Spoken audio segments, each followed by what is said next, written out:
आइए दोस्तों, आज हम लोग पढ़ेंगे मॉडर्न हिस्ट्री।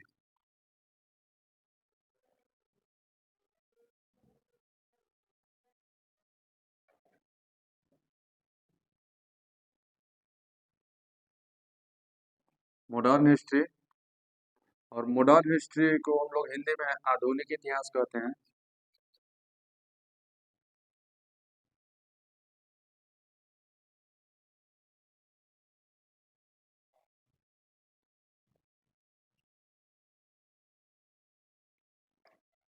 मॉडर्न हिस्ट्री में हम लोग आज पढ़ेंगे उत्तरवर्ती मुगल।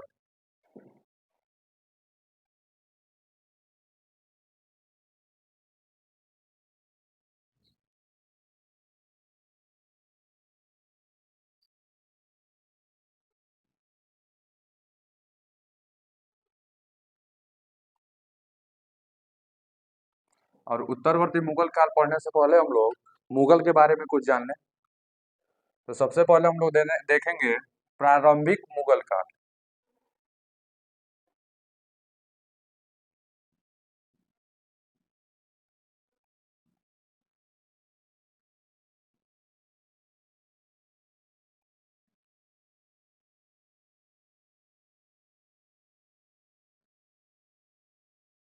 और प्रारंभिक मुगल काल में हम लोग सबसे पहले प्रारंभिक मुगल काल में 6 बादशाह थे। प्रारंभिक मुगल काल में टोटल 6 बादशाह थे और उत्तरवर्ती मुगल काल में 11 बादशाह थे। और सबसे पहले हम लोग प्रारंभिक मुगल काल में 6 बादशाह के बारे में थोड़ा सा जान लेंगे। पहले जो बादशाह थे बाबर, इनका टाइम पीरियड 1526 से 1530 ईस्वी तक चला। और जो बाबर थे यही मुगल वंश के संस्थापक भी थे। और इनके बाद गद्दी पर जो बैठे दूसरे बादशाह जो इनके पुत्र थे हुमायूं,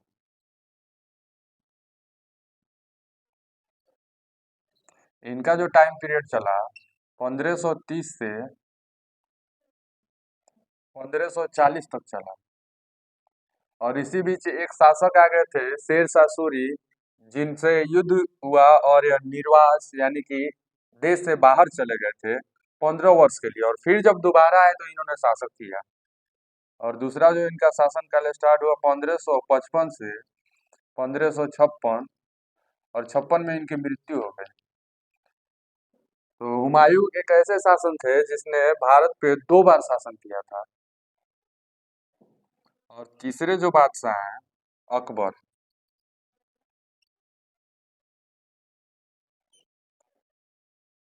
इनका टाइम पीरियड 1556 से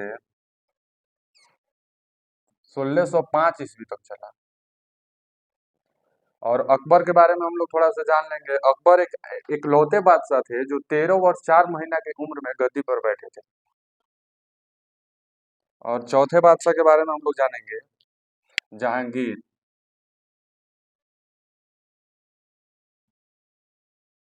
और जहांगीर का टाइम पीरियड 1605 से 1627 ईस्वी तक चला।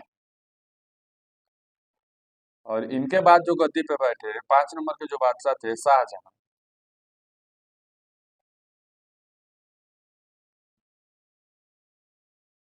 इनका टाइम पीरियड 1627 से 1657 ईस्वी तक चला। और 6 नंबर जो बादशाह थे औरंगजेब,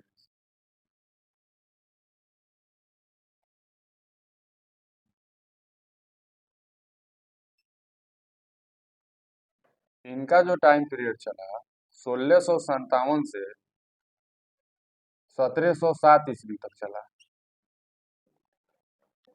बस इनके बारे में हम लोग इतना ही जानेंगे। इसके बाद हम लोग पढ़ेंगे उत्तरवर्ती मुगल। उत्तरवर्ती मुगल में हम लोग 1 नंबर के बादशाह के बारे में जानेंगे, बहादुर शाह प्रथम एवं मुअज्जम एवं शाह आलम द्वितीय। मतलब बहादुर शाह प्रथम को ही शाह आलम प्रथम मुअज्जम के नाम से भी जाना जाता था।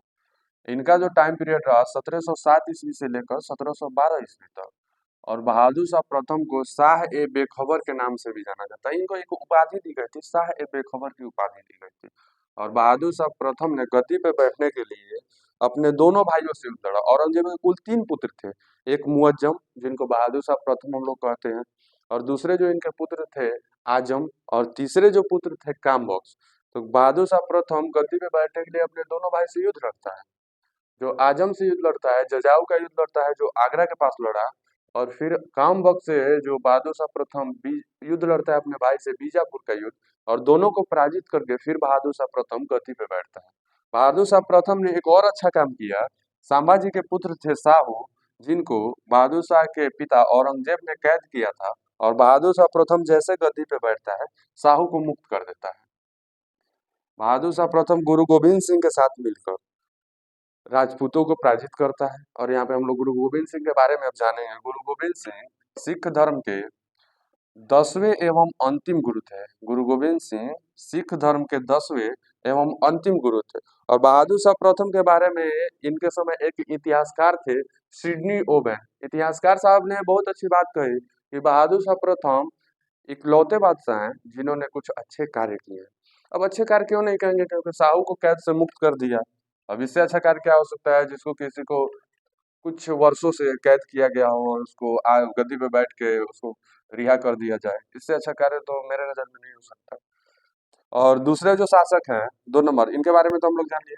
और 2 नंबर के यहाँ पे जो शासक आते हैं जहानदार शाह। जहानदार शाह को जो टाइम पीरियड चला 1712 से 1713 ईस्वी तक चला। और जहानदार शाह को लंपट मूर्ख के नाम से जाना जाता है।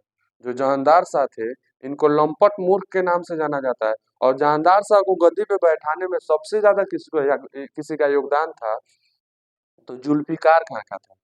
और यहाँ पे बारे हम लोग जुल्फिकार खान के बारे में जाने।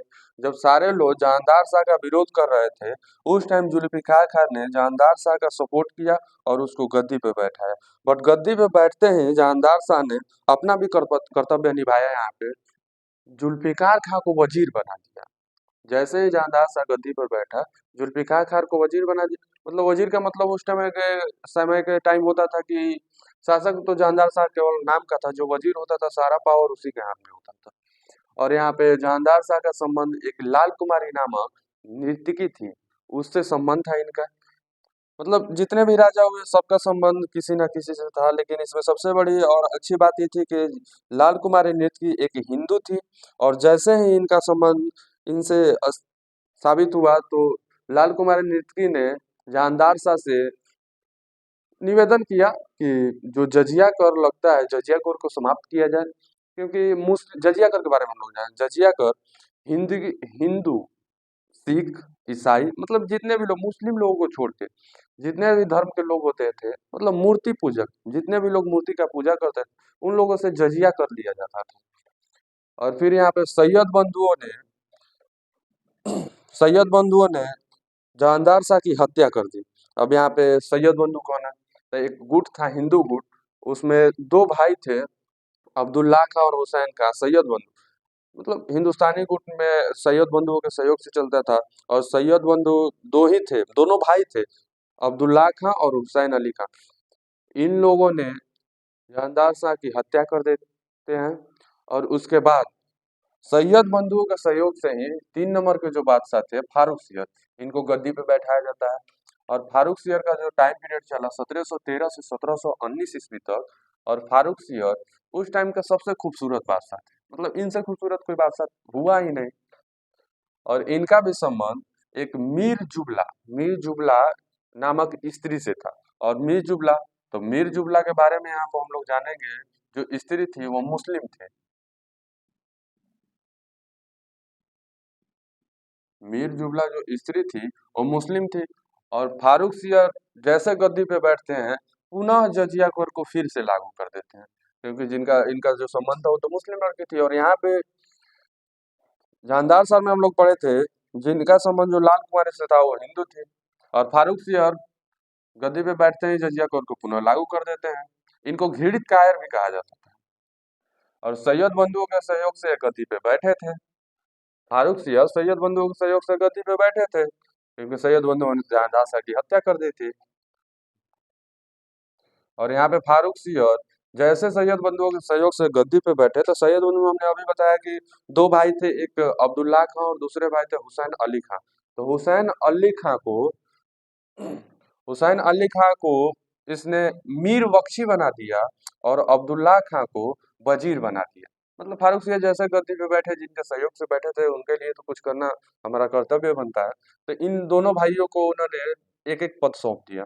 और 1716 में फारूक सियर ने बंदा बहादुर, सिख सिख धर्म के एक गुरु थे बंदा बहादुर, तो फारूक सियर ने 1716 ईस्वी में बंदा बहादुर को फांसी दे दी। और फारूक सियर के बारे में एक चीज और हम लोग जानेंगे। 1717 ईस्वी में शाही फरमान जारी किया था। अब शाही फरमान क्या होता है? तो शाही फरमान, अंग्रेजी शासन काल में शाही फरमान को हम लोग मैग्ना कार्टा के नाम से जानते हैं। और फारूक सियर ने अंग्रेजों को शाही फरमान जारी करके यह आदेश दिया कि आप लोग यहाँ पे भी अपना व्यापार कर सकते हैं। फारूक सियर ने सवाई एक राजा थे, राजस्थान के राजा थे जय सिंह। फारूक सियर ने जय सिंह को सवाई की उपाधि दे दी। बस हम लोग फारूक सियर के बारे में इतना जानेंगे। इसमें सबसे महत्वपूर्ण टॉपिक हम लोग का जो हो जाता है कि इनका संबंध किससे था। तो मीर जुबला नामक स्त्री से था। जजिया कर को पुनः लागू कर दिया। सैयद बंधु के सहयोग से गद्दी पे बैठे और गद्दी पे बैठते ही वजीर बना दिया अब्दुल्ला खां को और मीर बख्शी बना दिया हुसैन अली खां को। 1716 में बंदा बहादुर को फांसी दे दी गई और 1717 में शाही फरमान जारी करके अंग्रेजी कंपनियों को व्यापार करने के लिए दे दिया और जय सिंह को सवाई की उपाधि दे दी। मतलब जितना अच्छा तरीका से हम लोग पढ़ रहे हैं, आप लोग बस इसको नोट करते जाइए, बाकी चीजें होती रहेंगी। और 4 नंबर के जो बादशाह हैं, 4 नंबर के बादशाह थे रफी उद्दरजा, जो 1719 में गद्दी पे बैठे और फिर हट भी गए। मतलब 1719 में गद्दी पे बैठना, उसके बाद उनकी मृत्यु हो गई। रफी उद्दरजात फरवरी में गद्दी पे बैठे और जून में गद्दी से हट गए, क्योंकि इनकी मृत्यु 4 महीने में हो गई लंग के कैंसर से, यानी कि टीबी से इनकी मृत्यु हो गई। उसके बाद 5 नंबर के बाद 4 महीने के लिए भाई जनवरी में, तो फिर जून में तो फिर गद्दी खाली हो गया। फिर अभी रफी उद्दौला नाम के एक शासक थे, 5 नंबर के शासक है रफी उद्दौला। 1719 में, यानी कि जून में जैसे ही रफी उद्दरजात की मृत्यु होती है, जून में बैठते हैं और फिर सितंबर में इनकी भी मृत्यु हो जाती है पेचिश से। मतलब इन दोनों को गद्दी पे बैठाने में सबसे ज्यादा किसी का योगदान था, तो सैयद बंधुओं का था। सैयद बंधु के सहयोग से गद्दी पे बैठे थे। सैयद बंधुओं के सहयोग से ही ये दोनों गद्दी पे बैठे थे। और 6 नंबर के बादशाह के बारे में हम लोग जानेंगे, मोहम्मद शाह।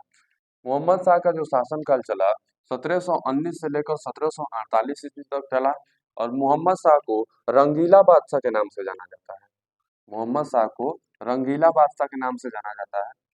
मोहम्मद शाह सैयद बंधुओं का पतन हुआ, क्योंकि मोहम्मद शाह बहुत चालाक बादशाह था। मोहम्मद शाह को लगा कि सैयद बंधु सभी बादशाहों को गद्दी पे बैठा रहे हैं और फिर उनको हटा के किसी और को बैठा दे रहे हैं। तो मोहम्मद शाह को लगा कि कहीं ना कहीं मेरे साथ भी ऐसा होगा। तो मोहम्मद शाह ने एक रणनीति बनाई और जिसे सैयद बंधु का पतन करा दिया। और उसके बाद मुगल साम्राज्य का सबसे ज्यादा विघटन 3 गुटों के समय हुआ था। एक था तुरानी गुट, दूसरा था ईरानी गुट और तीसरा था हिंदुस्तानी गुट। तो तुरानी गुट में थे निजाम खान एवं चिंकलिज खान। तो जो निजाम खां थे, चिंकलिज खां भी इन्हें कहा जाता है। निजाम खां ने हैदराबाद की स्थापना की थी 1725 ईस्वी में। और ईरानी गुट तो था, ईरानी गुट में सआदत खां थे, जिनको सॉरी, जिनको अवध का नवाब भी कहा जाता है। और अवध की स्थापना भी सआदत खां ने की थी। हिंदुस्तानी गुट सैयद बंधुओं के बारे में हम लोग तो जाने हैं। और इसमें अगला टॉपिक जो हम लोग देखेंगे, 1737 ईस्वी में पेशवा बालाजी विश्वनाथ ने दिल्ली पर आक्रमण कर दिया। मतलब मोहम्मद शाह के समय ही पेशवा जो थे बालाजी विश्वनाथ, उन्होंने 1737 ईस्वी में दिल्ली पर आक्रमण कर दिया। और फिर इसमें अगला जो हम लोग देखेंगे, 1739 में नादिर शाह का आक्रमण हुआ। 1739 में एक शासक थे ईरान के, जिनको ईरान का नेपोलियन भी कहा जाता है, नादिर शाह। उन्होंने 1739 में दिल्ली पर आक्रमण किया। और दिल्ली पर आक्रमण करने के बाद 57 दिनों तक वहां पे खून खराबा चलता रहा। और 57 दिन के बाद इन्होंने मयूर सिंहासन को लेकर चले गए। मतलब ये भी कह सकते हैं हम, नादिर शाह का जब आक्रमण हुआ उसके बाद मयूर सिंहासन पर बैठने वाला कोई भी राजा नहीं था, कोई भी शासक नहीं था। क्योंकि मोहम्मद शाह के समय में नादिर शाह ने आक्रमण किया और मयूर सिंहासन को लेकर चला गया। तो यहाँ पे सबसे महत्वपूर्ण यहाँ पे टॉपिक हम लोग का बन जाता है कि मयूर सिंहासन पर सब आखिरी बार बैठने वाला शासक कौन था, तो मोहम्मद शाह था। और यहाँ पे इनके बारे में हम लोग इतना ही जानेंगे। और 7 नंबर के जो शासक थे अहमद शाह, 1758 से लेकर 1754 ईस्वी तक इनका शासनकाल चला। और इनके बारे में हम लोग ज्यादा नहीं पढ़ेंगे। अहमद शाह के बारे में हम लोग इतना ही जानेंगे। अहमद शाह के समय एक आक्रमण हुआ था इन पे, अहमद शाह अब्दाली। अब्दाली ने 2 बार आक्रमण किया था इनके साम्राज्य पे। अहमद शाह के साम्राज्य पे अहमद शाह अब्दाली ने 2 बार आक्रमण किया था। इनके बारे में हम लोग इतना ही जानेंगे। और फिर 8 नंबर के जो बादशाह हैं आलमगीर द्वितीय। आलमगीर द्वितीय 1754 से लेकर 1759 ईस्वी तक इनका शासनकाल चला। और इनके बारे में हम लोग एक ही टॉपिक जानेंगे। आलमगीर द्वितीय 1754 से लेकर 59 इनका शासन काल रहा, लेकिन इन्हीं के समय प्लासी का युद्ध होता 1757 में। प्लासी का युद्ध हुआ था जो कि इन्हीं के शासन काल में हुआ था। और 9 नंबर के जो शासक थे 9 नंबर के जो शासक थे शाह आलम द्वितीय। शाह आलम द्वितीय का शासनकाल 1759 से लेकर 1806 ईस्वी तक चला। और शाह आलम द्वितीय के समय एक युद्ध हुआ था, पानीपत का थर्ड युद्ध। पानीपत का थर्ड युद्ध 1761 ईस्वी में हुआ था। और पानीपत का थर्ड युद्ध मुगल सम्राट शाह आलम द्वितीय और अहमद शाह अब्दाली के बीच हुआ था। और उसके बाद एक बक्सर का युद्ध हुआ, जो बिहार में बक्सर पड़ता है। बक्सर का युद्ध 1764 ईस्वी में हुआ, जिसमें अंग्रेजों के सेना का नेतृत्व हेक्टर मुनरो कर रहे थे। और 3 संयुक्त सेनाएं एक तरफ थी। और 3 संयुक्त सेना में फिर कौन कौन था, तो 3 संयुक्त सेना में मुगल सम्राट खुद थे इसमें, शाह आलम द्वितीय। और बंगाल के नवाब थे मीर जाफर। और अवध के नवाब सिराजुद्दौला। मतलब ये तीनों लोग एक तरफ थे। ये तीनों लोग एक तरफ थे और हेक्टर मुनरो एक तरफ था। मतलब 3 संयुक्त सेनाएं मिलकर हेक्टर मुनरो से युद्ध कर रही थी, जिसके बावजूद भी 3 संयुक्त सेना हार गई और हेक्टर मुनरो जीत गया। मतलब कितनी बड़ी बात होती है ना कि अकेले 3 संयुक्त सेनाओं को हराना। हेक्टर मुनरो के बाद हम लोग पढ़ेंगे इलाहाबाद की संधि। शाह आलम द्वितीय ने एक संधि की थी, जिसे इलाहाबाद की संधि के नाम से जाना जाता है, जो 1765 ईस्वी में हुई थी। 1765 ईस्वी में इन्होंने हार मान लिया और अंग्रेजों के साथ एक संधि कर ली, जिसे इलाहाबाद की संधि के नाम से जाना जाता है। और 1765 कितना आसान है याद करना। पानीपत का जो युद्ध हुआ था 1761 में, बक्सर का युद्ध हुआ 1764 में, और जो संधि हुई 1765 में। मतलब हम लोग इसको बहुत आसानी से याद कर सकते हैं। 10 नंबर के बादशाह अकबर द्वितीय।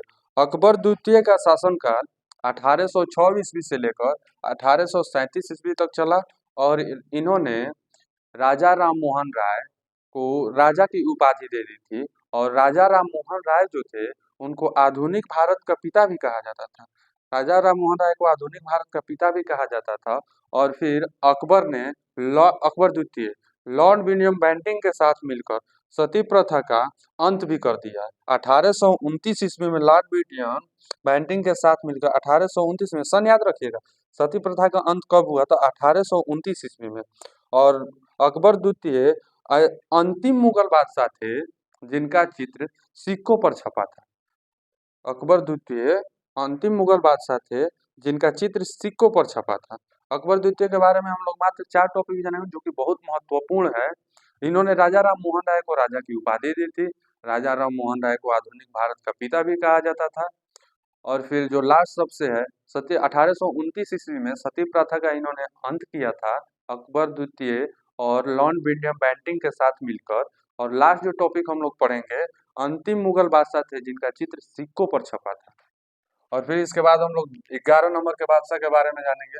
11 नंबर के बादशाह जो है बहुत इंटरेस्टिंग है, बहादुर शाह द्वितीय, जिनको जफर के नाम से जाना जाता था। बहादुर शाह द्वितीय को जफर के नाम से जाना जाता था। इनकी पत्नी थी जिनका नाम जन्नत महल था। और इनके एक मित्र थे मिर्जा गालिब। मिर्जा गालिब एक शायर थे। इनके मित्र थे मिर्जा गालिब, जो कि एक शायर थे। और इन्होंने जैसे ही शासन किया, तो इन्होंने गौ हत्या पर सबसे पहले रोक लगा दी। बहादुर शाह द्वितीय ने कोई भी इतना अच्छा काम किया हो नहीं किया हो, लेकिन बहादुर शाह द्वितीय ने सबसे अच्छा काम जो किया, गौ हत्या पर रोक लगा दी। और मुगल प्रशासन के नाम पर जो राजस्व वसूला जाता था, मुगल प्रशासन के नाम पर जो राजस्व वसूला जाता था, उस पे बहादुर शाह द्वितीय ने रोक लगा दी।